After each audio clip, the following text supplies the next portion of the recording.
todo público en general, a cada una de las instituciones responsables de organizar este evento y de igual forma saludamos con mucho gusto a los integrantes de las instituciones invitadas a nivel nacional e internacional. David Sheff dijo que la adicción no discrimina, afecta a ricos y pobres, educados e ignorantes, exitosos y fracasados.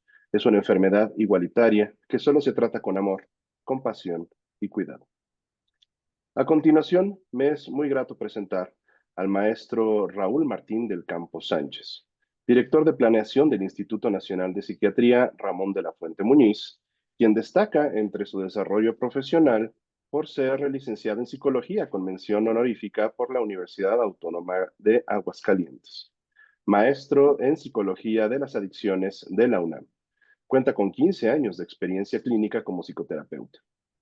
De 2007 a 2011, fundó y dirigió el Instituto Mexiquense contra las Adicciones, primer organismo público autónomo para la conducción de políticas públicas para la reducción del consumo de alcohol, tabaco y drogas. De 2004 a 2007 y posteriormente de 2012 a 2014, coordinó el Observatorio Mexicano de Tabaco, Alcohol y Drogas. Representó a México y coordinó diversos proyectos nacionales e internacionales en colaboración con organismos como CICAD, ONUD y OEDT. De 2013 a 2016 fue director general del Centro Nacional para la Prevención y el Control de las Adicciones de la Secretaría de Salud. En 2016 fue miembro experto independiente de la Junta de Fiscalización de Estupefacientes de la Organización de las Naciones Unidas. Es el organismo de la ONU encargado de asesorar a los países firmantes de las convenciones internacionales de drogas para mejorar sus políticas públicas en la materia. La Junta cuenta con 13 miembros provenientes de diferentes países y elegidos por votación de los países del Consejo Económico y Social con base en su experiencia en control de la oferta o reducción de la demanda de drogas. Actualmente funge como director de planeación del Instituto Nacional de Psiquiatría Ramón de la Fuente Muñiz. Cuenta con diferentes publicaciones en relación a las políticas públicas de drogas y a intervenciones en adicciones. También forma parte del Seminario de Estudios sobre la Globalidad en Opioides de la Facultad de Medicina de la UNAM. Recientemente participó como coautor en el libro Opioids de la editorial Springer International. Colabora con la Fundación IMSS para el desarrollo de contenidos de capacitación en línea en prevención y atención de conductas adictivas y problemas mentales. Por lo antes mencionado y por esta amplia experiencia que le precede, es un gusto recibirle en este congreso con la conferencia Wax y nuevos productos potentes de cannabis. Maestro Raúl Martín del Campo Sánchez, este espacio es todo suyo. Muchas gracias, estimado Eduardo. Y bueno, pues buenos días a todos y a todas. Gracias por estar aquí presente en la primer ponencia del día. Sé que a veces no es fácil estar presente en la primera porque las primeras horas del día son las que tenemos más llenas de actividades, ¿no? Pero bueno, pues muchas gracias también a la Universidad Hebraica por la invitación. Es una institución en la que yo colaboro. Me imagino que ya a estas alturas están muy conscientes de que tenemos una maestría en estudios sobre adicciones que tiene un programa académico de primerísimo nivel. Obviamente, pues no podía yo dejar pasar, además de a Eduardo Marves, pues el agradecimiento al doctor Alonso Gutiérrez, justamente por todo el apoyo que me da para poder acompañaros el día de hoy. Y bueno, pues también a mi querido amigo Marco Martínez de Preven Fisame, que pues él justo me dio esta oportunidad que yo le pedí de poder hablar sobre el tema del día de hoy con ustedes y les voy a comentar en unos minutitos por qué es que yo pido este foro para poder platicar con ustedes. Voy a compartir mi presentación.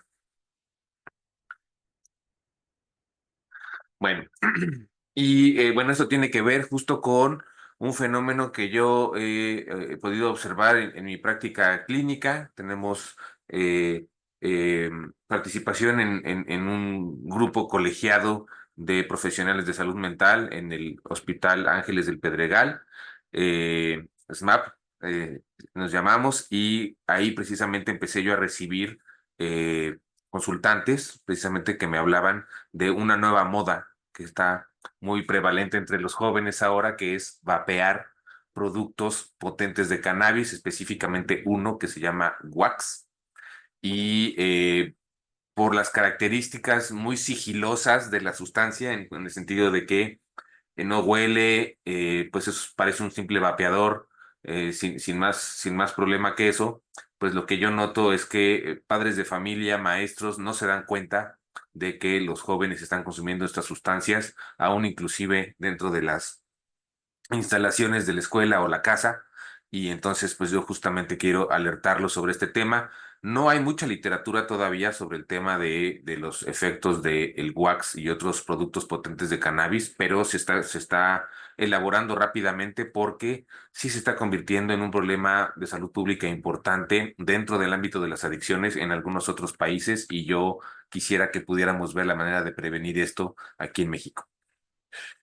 Y bueno, voy a dar un contexto de lo que está pasando también con la cannabis, sobre todo sabiendo que estamos entre profesionales de la salud y entre preventólogos. eh, y bueno, también considerando que quizás ahora con los cambios legislativos en los órganos legislativos que tenemos en el país, tenemos una nueva legislatura en Cámara de Senadores y en Cámara de Diputados, y entonces se reactivarán las pláticas o las discusiones, me imagino yo, sobre el tema de la legalización de la marihuana, sobre todo para fines lúdicos, no tanto para los fines medicinales. Ya tenemos en ese sentido una reglamentación. Y bueno, traigo a colación esto porque parte de lo que vamos a hablar el día de hoy, pues tiene que ver con la baja percepción de los jóvenes sobre los riesgos que implica el consumo de cannabis. Y esta baja percepción de los jóvenes sobre los riesgos que implica el consumo de cannabis, además se suma a la baja percepción de los jóvenes sobre el vapear, sobre los riesgos de vapear. Entonces, digamos, tenemos aquí una fórmula en donde lamentablemente va haciendo sinergia los mitos y la información que de alguna manera nuestros adolescentes pueden ir malinterpretando, y que esto los lleve, baja percepción del riesgo de consumo, pues los lleve a una mayor facilidad de consumir. Y entonces sí tenemos que hablar entre profesionales de la salud que somos de qué es lo que está detrás de muchos de estos mitos sobre la marihuana y su eh, baja percepción de riesgo y su percepción de que no es una sustancia peligrosa. Hay un movimiento internacional del cual México es parte de legalización de la marihuana con fines comerciales privados, ¿no? Es decir, a generar industrias de marihuana legal en diferentes países. El principal ejemplo, pues, es Estados Unidos, aunque ya hay otros países, principalmente de Europa y de Sudamérica, que se le han sumado. Eh, pero lo que pasa en Estados Unidos, digamos, tiene que ver con toda esta percepción errónea sobre la cannabis. Y es que muchos de estos estados que ustedes ven aquí señalados como que ya tienen un mercado legal de marihuana lúdica o marihuana para consumo adulto, son estados en donde estas leyes se han aprobado por consultas ciudadanas o plebiscitos, que es una nueva figura a la que nosotros en México apenas nos estamos acostumbrando o familiarizando con ella. Entonces, allá en Estados Unidos, en muchos de estos estados, los senadores lanzan las propuestas de ley, y los ciudadanos son los que van a las urnas a votar a favor o en contra de esas propuestas de ley. Entonces, tenemos 20 años de campaña para cambiar la opinión pública sobre la cannabis, con el interés de que al final del día estos ciudadanos voten a favor de la legalización de industria privada de cannabis. Y detrás de eso, precisamente, pues hay una gran campaña de información directa e indirecta, pues para cambiar la opinión pública sobre el cannabis, ¿no? Entonces, mucho de esta percepción de que la cannabis no es una sustancia riesgosa o peligrosa, pues tiene que ver justamente con el interés de que la población esté a favor de leyes que la legalicen, o inclusive que vayan a las urnas a votar a favor de que la legalicen. En el Informe Mundial de Drogas nos dicen que de los 292 millones de personas que se estima que la Oficina de Naciones Unidas contra la Droga y el Delito estima que consumieron alguna droga en el último año, en este caso el último año de mediciones en 2022, eh, de esas 292 millones, 228 millones consumieron cannabis. Es la droga por mucho, ustedes pueden ver aquí en comparación con las demás, con mucho es la droga más, de las drogas ilegales, la más consumida en el mundo.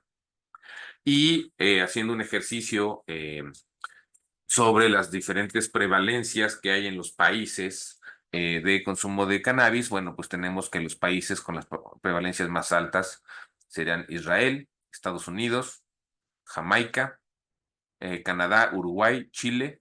Estos son los países con las prevalencias más altas. Generalmente son países en donde pues ya hay ciertos esquemas de legalización de marihuana para consumo adulto.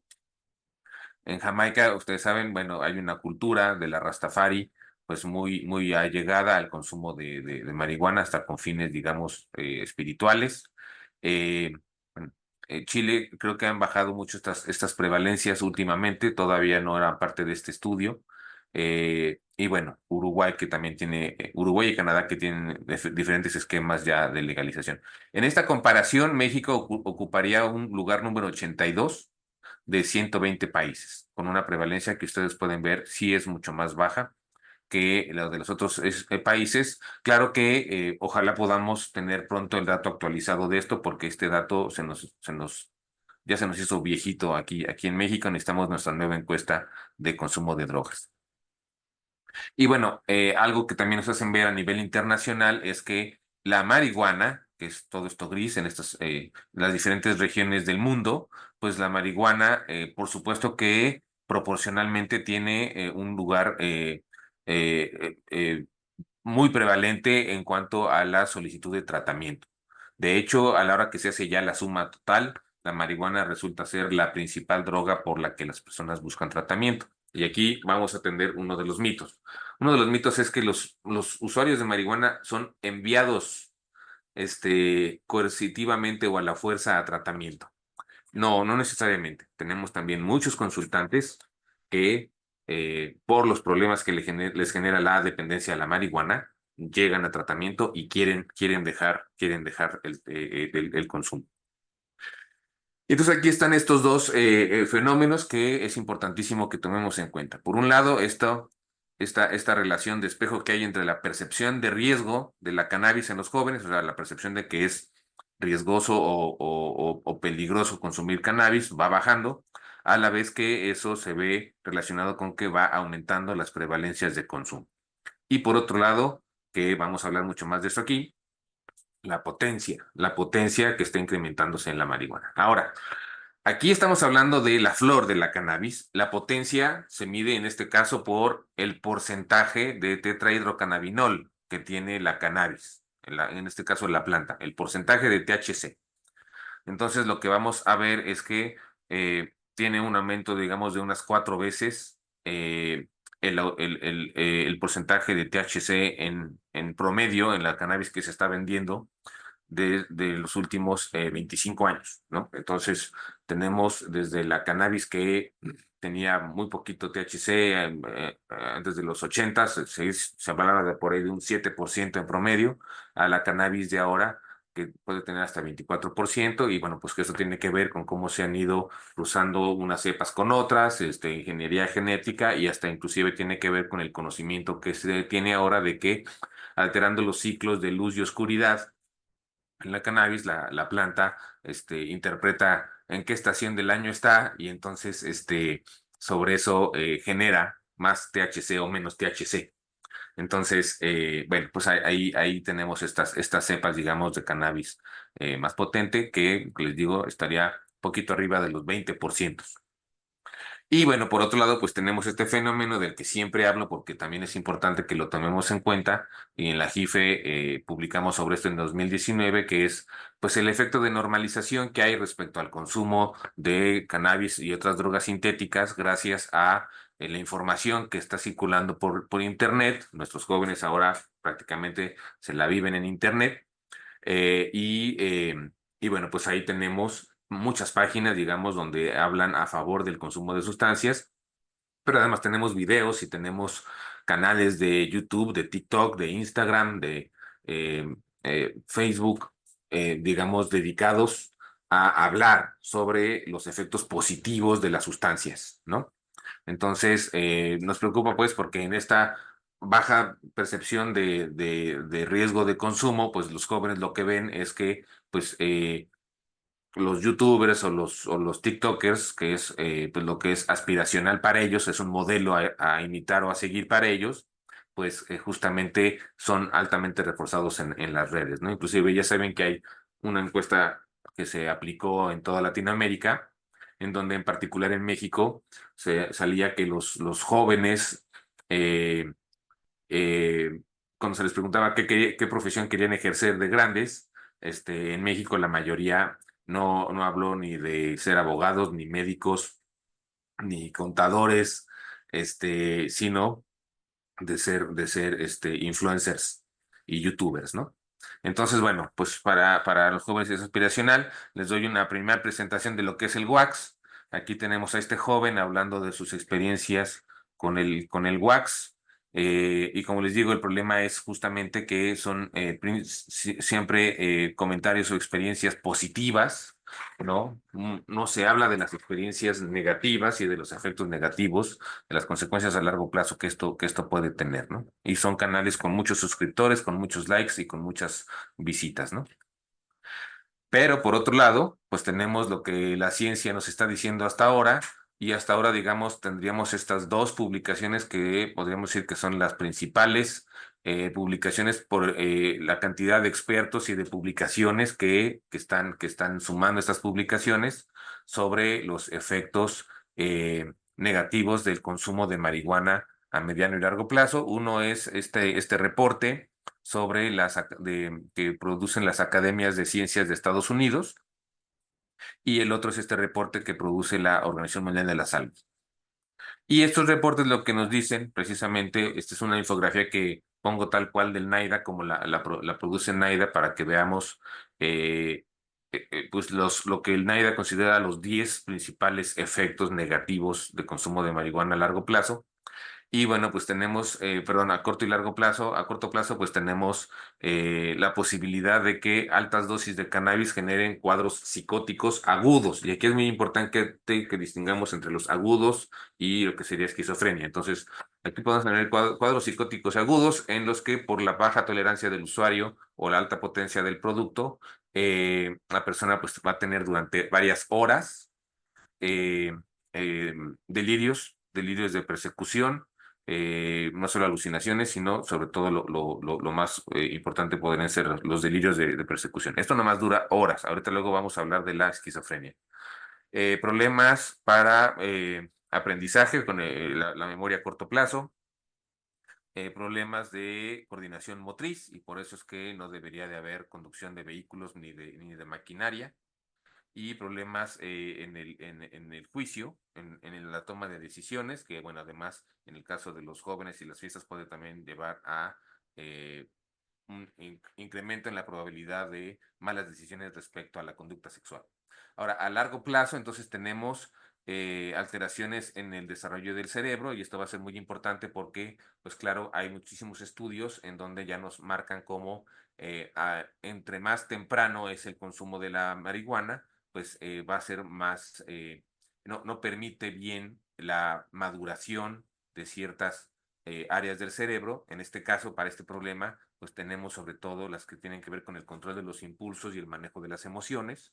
Entonces, adolescentes que están ya fumando marihuana después se van a convertir en adolescentes y adultos que no tengan este buen manejo de emociones y de control de impulsos.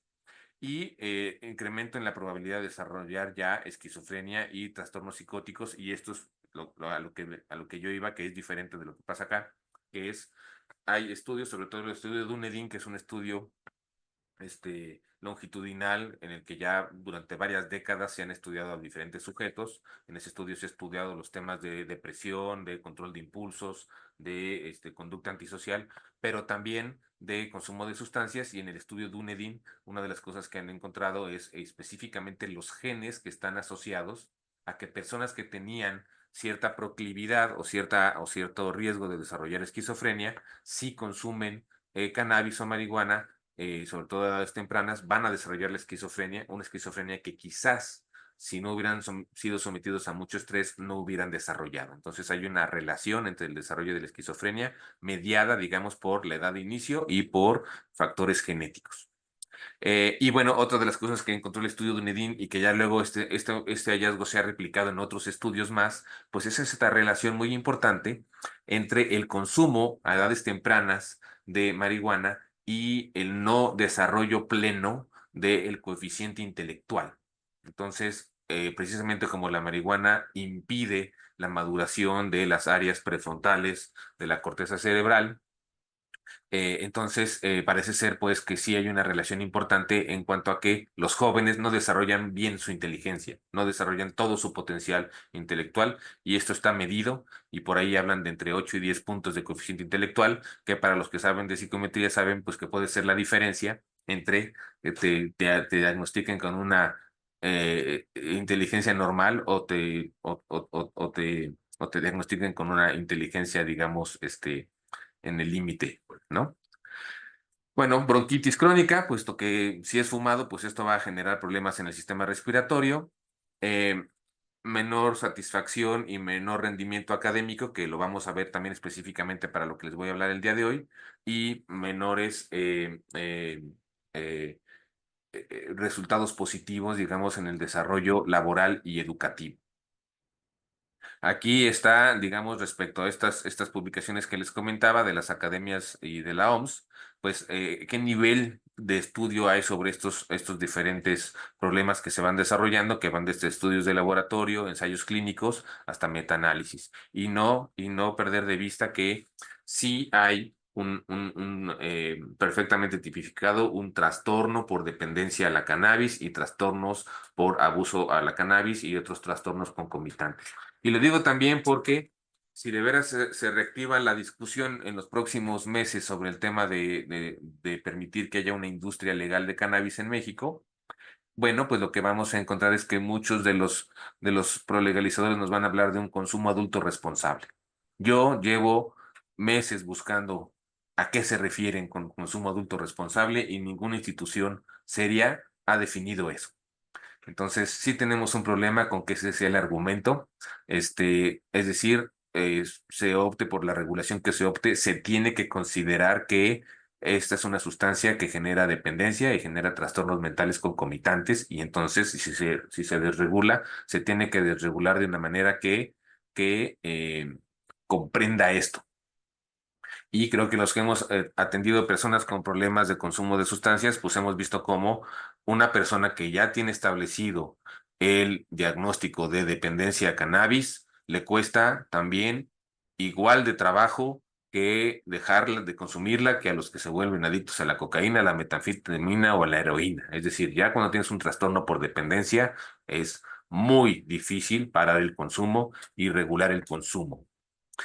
Aún así, yo, por ejemplo, siempre he estado abierto, pues por mi formación en la UNAM y con los programas cognitivo-conductuales, a la posibilidad de que haya usuarios que vayan aprendiendo en algunas ocasiones a moderar su consumo y ver la manera de que ese consumo no sea dañino. Y en mi experiencia, lo que hemos visto es que generalmente lo logran cuando son usuarios que solo están contemplando ocasionalmente, y hablo de menos de una vez al mes o una vez al mes, darle algunas probadas a la marihuana en alguna fiesta. Si ese patrón no es el que se busca, en mi experiencia no logran el patrón de control de consumo de marihuana. Entonces hay que tomar bien en cuenta eso. Bueno, también tenemos otras situaciones que tienen que ver con estos nuevos productos potentes de marihuana, y es que como la legislación en muchos países lo que prohíbe, digamos, es la producción y venta del delta 9 tetrahidrocannabinol, entonces por ahí el mercado gris o el mercado negro de pronto está considerando vender otras opciones que pueden ser igual o más potentes. ¿Por qué? La planta marihuana, pues como un ser vivo, tiene muchísimos componentes diferentes y no solamente tiene un tipo de THC, tiene bastantes tipos de THC diferentes. Entonces se ha visto que ahora también se está comercializando en el mercado negro el Delta 8 THC, el Delta 10 THC, el Delta 9 THC, el HHC y el acetato también de hexahidrocannabinol. Cuidado con esto, Cuidado con esto, usuarios que yo atiendo han comprado este tipo de productos. En las páginas de internet les dicen que son productos que son menos potentes y dañinos, lo cual es una total mentira. Y por ejemplo, para el caso de HHC, yo he tenido consultantes que han tenido problemas serios de depresiones y de psicosis asociadas a que empezaron a consumir el HHC pensando que era un producto menos problemático. Entonces hay que tener cuidado con esto y además, como ustedes saben, se compran por páginas de internet y entonces se utiliza el sistema legal de correos y de transporte de mercancías y entonces las empresas legales que no saben qué están llevando, llevan estos productos a casa, digamos, con eso sí, facilitando también, digamos, su adquisición, ¿no? Y otra cosa que también es importante y me da muchísimo gusto que esté Eduardo Marvés, que es un médico certificado en temas de medicina cannabinoide, pero justamente después de lo que pasó en la Comisión de Estupefacientes del 2020, que se reclasificó la cannabis para que se puedan considerar sus usos terapéuticos y medicinales, entonces ha venido, digamos, una oleada, digamos, de regulaciones en los diferentes países para el uso de los productos de cannabis para fines médicos o terapéuticos, pero hay una gran heterogeneidad en el mundo respecto a cómo están regulados. Y el problema que también tenemos en México respecto a cómo están regulados es que como nosotros contemplamos esto desde el 2016, que se hizo una modificación a la Ley General de Salud, pero el reglamento salió hasta el 2020.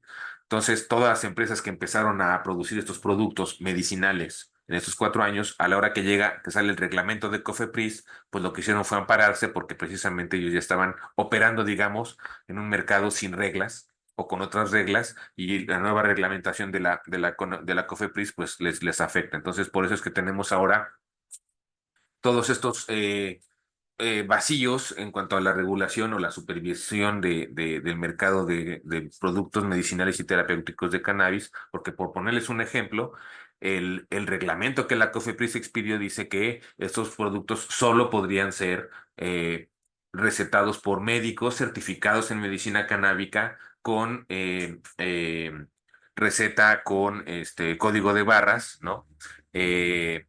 Y no deberían ser anunciados en medios masivos de comunicación. Y lo que vemos es que pues se anuncian en la televisión, se anuncian como complementos alimenticios, y no se requiere ninguna receta. Y debo decirles que aunque esto no es el tema del que voy a hablar, pero ahora que se ha masificado el consumo de esos productos como el cannabidiol, por ejemplo, pues ya se está descubriendo también que, pues como son también metabolizados por hígado, pues también interactúan con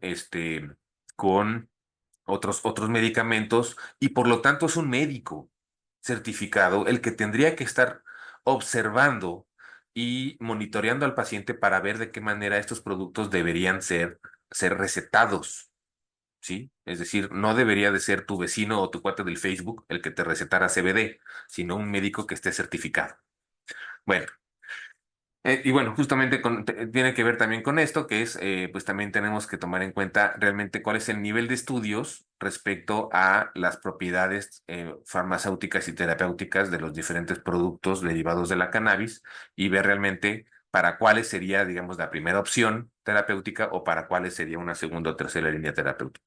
Bueno, entonces ya entrando más en el tema que quiero platicar con ustedes, pues digamos lo que ha venido ocurriendo en muchas demarcaciones y sobre todo en las que ya tienen un mercado legal de cannabis donde es más fácil monitorear todo esto, pues era lo que les decía que por un lado tenemos el aumento en la potencia de la flor de THC, pero por otro lado tenemos un creciente mercado de otros productos comestibles, ingeribles, etcétera, en donde inclusive se puede lograr mucha más potencia e inclusive hay un promedio, por ejemplo, en Colorado, de estos productos potentes que pueden tener en promedio una potencia del 69%.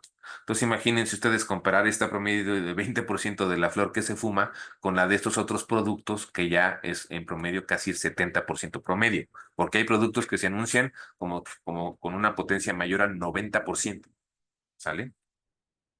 Entonces, así está también cambiando estos mercados.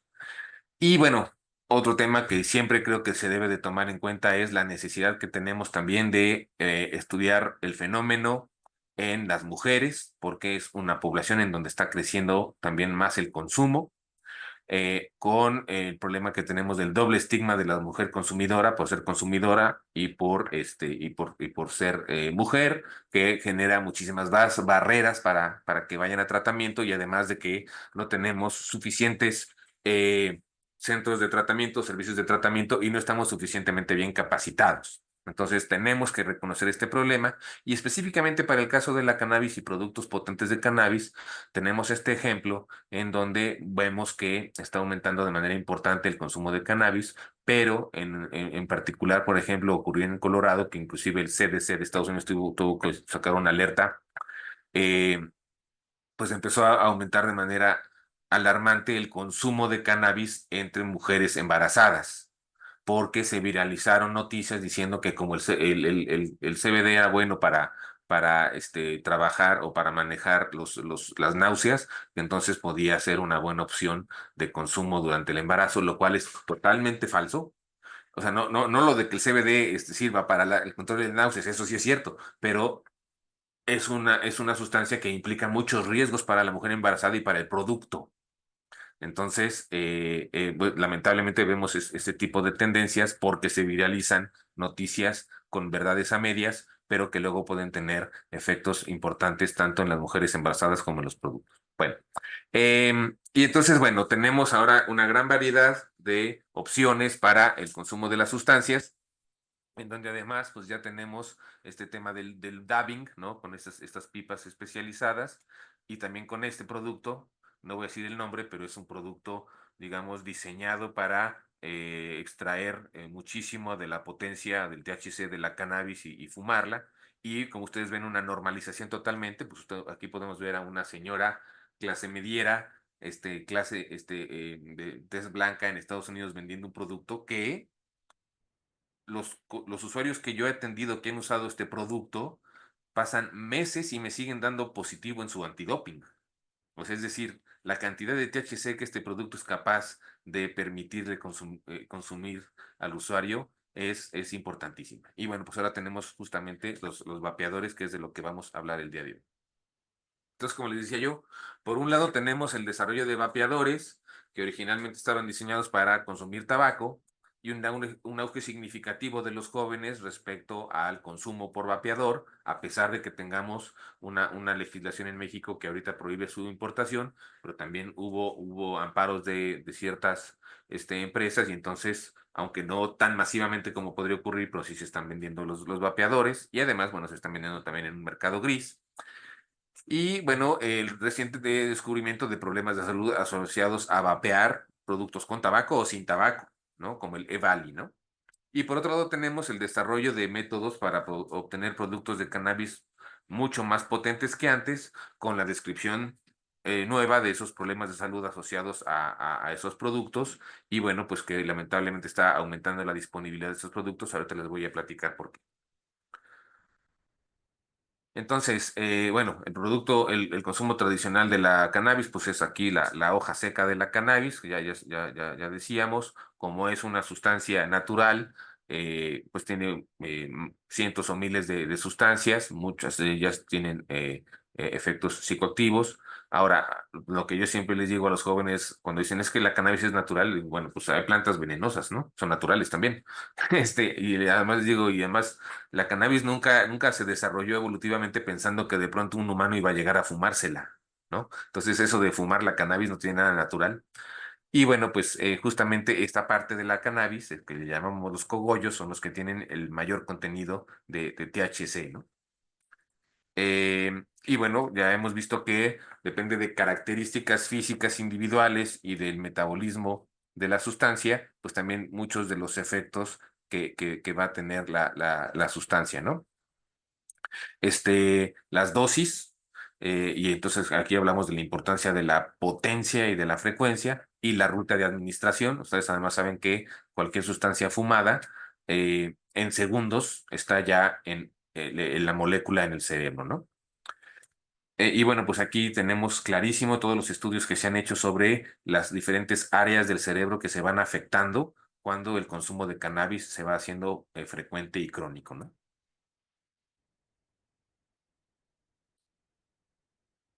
Y bueno, pues vemos justamente cómo pues hay una tendencia no solamente a que aumente la prevalencia del consumo de sustancias, sino que aumente la frecuencia del consumo. Y además aquí se junta con que hemos visto que cuando la gente fuma un cigarro de tabaco, pues durante unos minutos está administrándose la sustancia, pero cuando la gente está vapeando, entonces todo el día están administrándose pequeñas dosis de la sustancia, lo cual lo hacen todavía más adictivo. Digamos, nada más para que nos imaginemos dónde está el THC en la planta de la marihuana. Tenemos aquí una planta de marihuana, estos son los cogollos de los que hemos hablado, que cuando uno los ve, pues parecen como un poquito rugositos en su superficie. Esa rugosidad se las da precisamente que aquí tienen estas cosas que se llaman tricomas glandulares, son glándulas. Y dentro de estas glándulas están precisamente el THC. Y a la hora que uno lo ve con un microscopio, estos tricomas pues se ven así y estas son bolsitas que contienen THC, ¿ok? Y a la hora que uno lo ve con un microscopio electrónico, pues así se ve, ¿no? Se ve el cogollo y aquí está el compartimento donde está el THC. Entonces hay métodos químicos y físicos que lo que logran es romper estas bolsitas y entonces extraer todo el THC que está contenido en estas bolsas. Cuando uno fuma la planta, pues mucha de esta sustancia se pierde en la pirólisis, ¿no? Es en la quemadura de la sustancia, digamos, en que arda la sustancia. Pero con esos métodos químicos, pues se obtiene extraer toda la sustancia que se desea extraer, ¿no? Entonces, ¿cómo se preparan esos concentrados? Pues hay una cosa que se llama el procesamiento en seco. Estos son, a veces requieren equipos modernos o cualquier cosa que uno encuentre en una cocina. Entonces, hay un procesamiento en seco donde se obtiene una que se llama KIF, que generalmente es algo que se añade a otros cigarrillos, el KIF. Se puede usar hielo seco, se puede usar un procesamiento con vapor de agua, y le llaman hachís de agua. Se puede utilizar combinando presión y calor, que es justo lo que se hace con el wax del que vamos a estar hablando, con disolventes no inflamables como CO2 o con disolventes flamables como el butano, que también esto se usa para preparar el wax. Butano. Butano es el gas este que se usa para, por ejemplo, en los laboratorios de química de las preparatorias y las universidades, es el gas con el que se usa, se prenden los mecheros, ¿no? O sea, aquí tenemos, por ejemplo, en promedio, en Colorado, que se ha encontrado sobre la concentración de THC en estos diferentes productos. Entonces, en la flor, en promedio un 20%, pero, por ejemplo, pues ya vemos que los concentrados en promedio, ya decíamos, 67%, la resina que es el hashish 71%, una cosa que se llama shatter, que ahorita les voy a enseñar, este es el shatter, 70%, algo que le llaman sugar, que también aquí está, ¿no? El sugar, 70%, la mantequilla, digamos, 67%, y pues el wax puede tener también en promedio 70%, aunque como les digo, hay presentaciones de wax de que pueden ir hasta el 95%. Entonces, así es como se ven estas diferentes presentaciones, digamos. Si ustedes ven esto, parece como una especie de miel. Y bueno, entonces el wax, ¿cómo se obtiene? Pues extrayendo el THC con gas butano. Pueden tener entre 70 y 90% de THC. Y el efecto entonces, un efecto que normalmente podría ser de 2, 3 horas, en usuarios que usan wax puede durarles hasta 24 horas.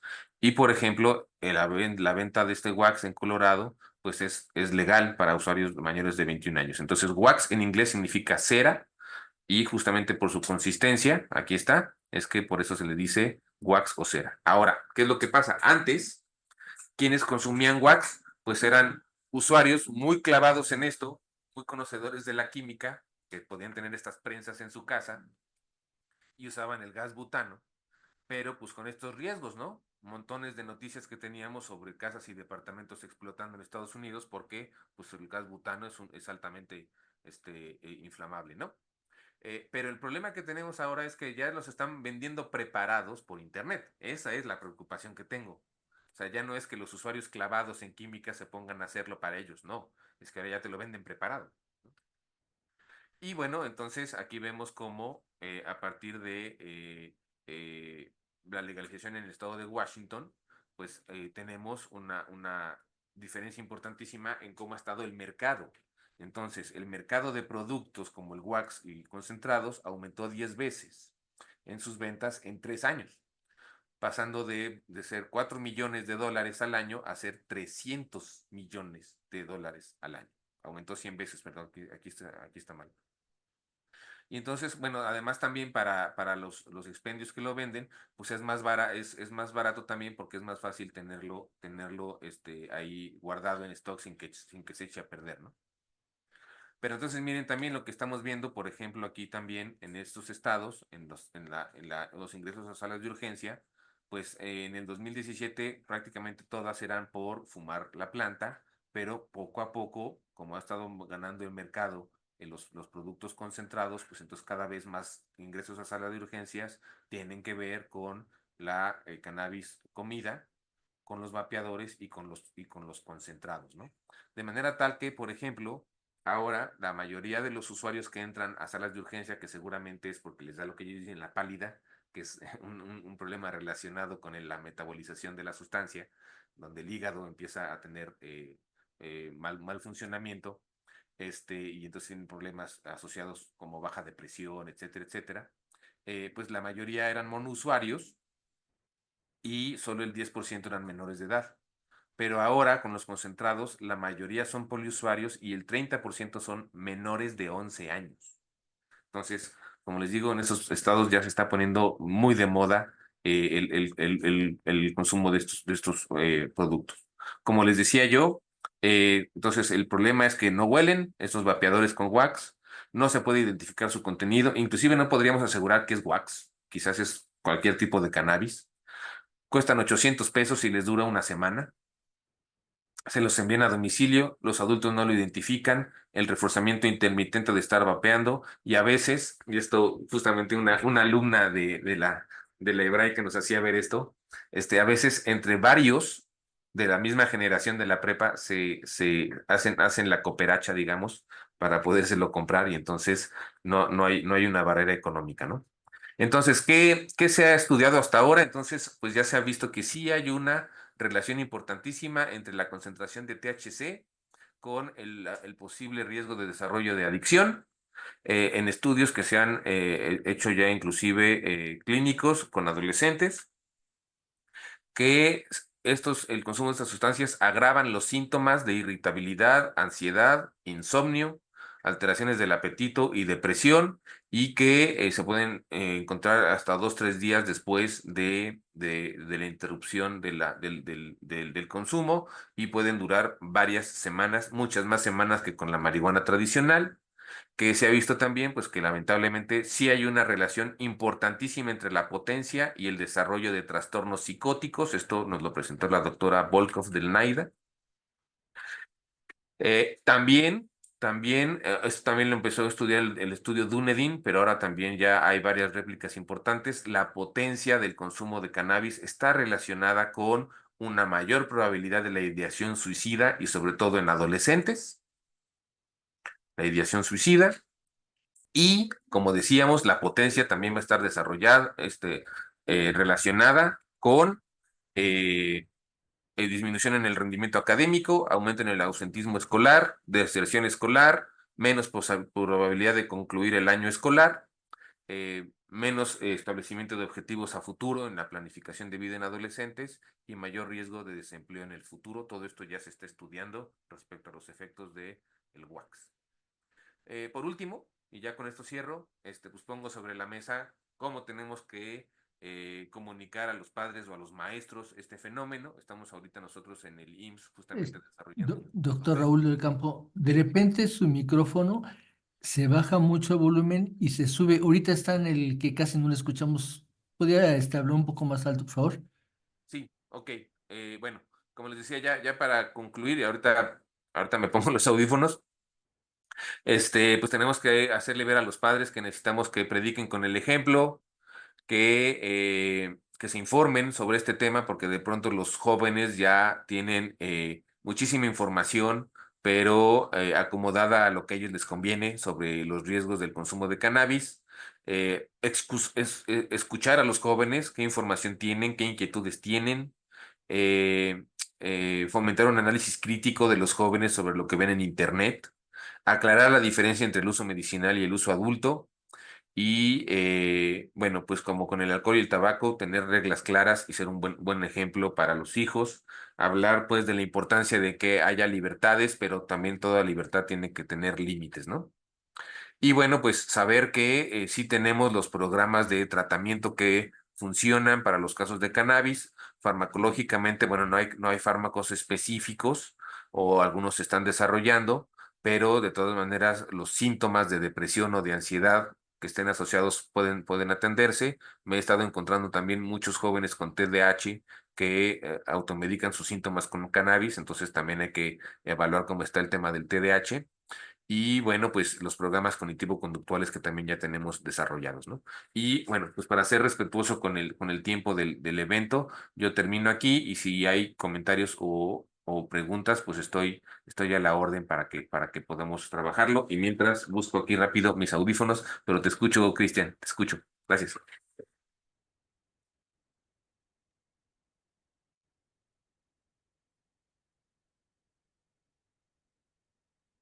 Si gustan, pueden apuntar las preguntas vía chat con el propósito de que podamos ir integrando ahí la información. Infortunadamente creo que ha habido problemas un poquito con los audios para los participantes, pero por vía chat pueden escribir sus preguntas para que se las haga. Agradecemos al maestro Raúl Martín del Campo su excelente ponencia, su presentación. Y tenemos algunas preguntas que ya tenemos colocadas aquí en el chat y me gustaría preguntártelas, Raúl. Sí, Eh, adelante. Jenny Luna pregunta que si en algún momento se ha contemplado el fomento de una vida espiritual en estos pacientes de alto consumo. Sí, bueno, claro, por supuesto que sí, y sobre todo los programas que provienen de los 12 pasos, pues este es un programa, digamos, de acompañamiento mutuo, pero también un programa espiritual. Los programas que incluyen los temas de logoterapia, pues al final del día tienen también un componente espiritual importante. Y bueno, pues todos los recursos que le ayuden a las personas a poder salir adelante, deben de ser tomados en cuenta, ¿no? Por supuesto que además, para el caso de cannabis, tenemos la particularidad de que este síndrome motivacional que se asocia mucho con la abstinencia del cannabis. Y entonces puede ser tan profundo que inclusive los usuarios pierden el sentido de vida, ¿no? Es decir, qué es lo que están buscando hacer con su vida. Y bueno, pues en ese caso la exploración espiritual, pues justamente es la primera respuesta, ¿no? Perfecto, muchísimas gracias, Raúl. ¿Qué opinas del CBD en crema? Me están colocando aquí en la pregunta. Ok, bueno, a reserva de que creo que es Eduardo Marbés el que puede responder mejor eso.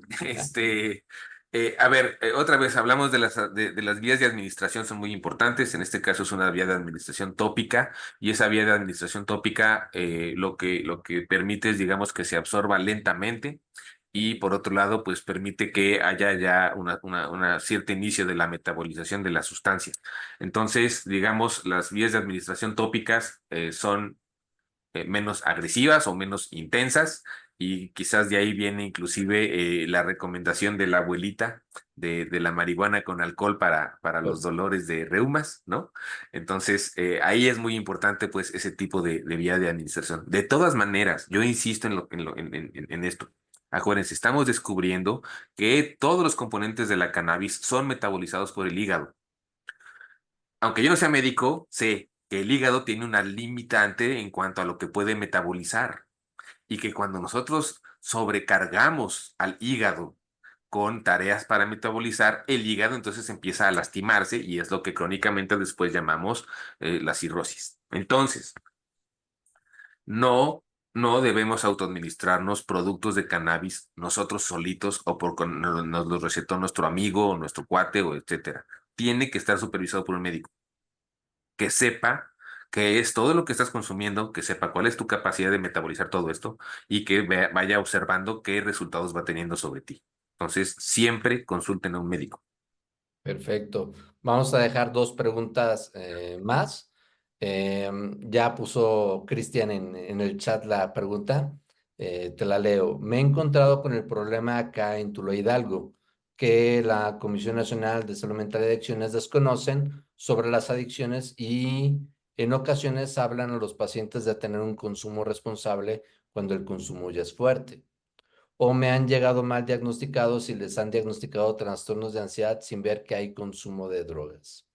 ¿Algún Mm, comentario con respecto a veces el problema para ujú. el diagnóstico y el momento de implementar estrategias de reducción del daño de manera asertiva? Sí, pues bueno, en primer lugar, claro que sí es muy importante que nos estemos capacitando, que nos estemos actualizando. Este, en el tema de adicciones y salud mental es tan dinámico que aunque creamos que ya nos capacitamos porque tenemos nuestro título de licenciatura o de maestría o de especialidad, las cosas están desarrollándose muy rápido. Las drogas que están consumiendo los usuarios ahora son muy diferentes a las que consumían hace 4 o 5 años. Entonces, necesitamos estar bien capacitados para poder hacer un buen diagnóstico y precisamente como yo les comentaba y Alonso aquí lo está reforzando, pues también hay ciertos casos en donde pueden funcionar las estrategias de reducción de daños.